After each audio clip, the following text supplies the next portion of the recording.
Physical activity is very important in everyone's health, but particularly so if you have diabetes.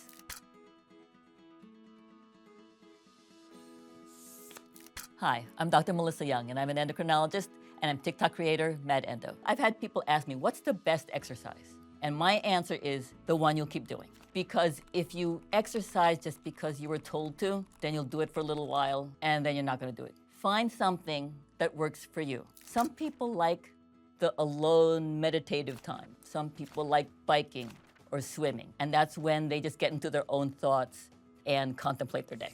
Some people like the social aspect of classes, so there's Zumba and aerobics and my personal favorite, line dancing. Some people like competition, so they'll play pickleball or tennis. They join leagues. The important thing is that you find something that you love and that you keep doing it. But it's important to get cardio and resistance training because you get different benefits from each. The muscles are the part of our body that are really metabolically active. When we use our muscles, we burn calories, we burn carbohydrates. Exercise is important because toned muscles and having more muscle mass will help us to utilize more calories, more carbohydrates each day. Also, the more you exercise, the less insulin you'll need because your body's gonna use those carbohydrates up. Muscle is what uses the glucose. So if you exercise and you keep your muscles toned, then your insulin resistance will be lower and you're gonna keep your blood sugars better. The more physically active you are, the stronger your muscles become. And it makes it easier for you to do whatever exercise it is you're doing. And you get better at it. The general recommendation for most adults is at least 150 minutes of moderate intensity exercise each week. Moderate intensity will vary depending on person to person because if you've been sedentary for a long time, walking may be moderate intensity to you. If you're someone who's already been physically active and walking, you can carry on a full-on conversation with a brisk walk, then you may need to push yourself further. Sitting is the new smoking. Sitting for 8 hours a day is as bad for your health as smoking cigarettes is. We live in a time when a lot of people spend time sitting down.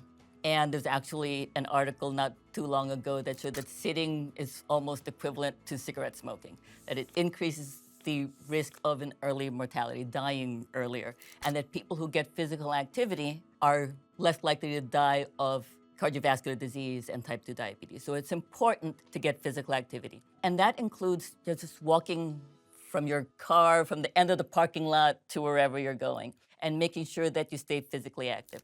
There are some wearable fitness devices that will vibrate or set an alarm so that you're reminded to get up once an hour and just walk around. But if you don't have that, just plan on getting up once in a while from your desk. And if you really can't get up because you have Zoom meetings or things like that, then you can do seated exercises. No one has to see. You can do leg raises underneath your desk. Like I said, you can use resistance bands and do exercises on your thighs. 16-ounce water bottle is a pound. So if you don't have dumbbells and you don't have a place to keep them in your office, you can do 1 pound biceps curls with a couple of bottles of water. I have a sedentary job too, and I spend a lot of time sitting down. So I have my little resistance bands around my legs, and if I'm on hold on the phone, if I'm working at the computer, then I'll do some leg exercises. I pace with my phone, I go back and forth.